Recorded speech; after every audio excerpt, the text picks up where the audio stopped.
Papa Francesku dhe hesi shpërtërori mbi 1 miliard katolikëve në mbar botën ndroi jetë mëngjesin e dieshëm 21 prill 2025 në orën 7:35 të mëngjesit në moshën 88 vjeçare. Lajmi i tregshëm njoftuar nga kardinali Kevin Farrell.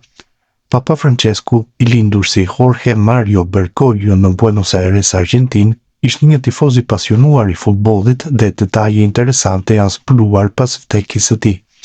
Që nga viti 1958, sa herë që klubi italian Avellino ngjitet një kategori më sipër, vdes një pap.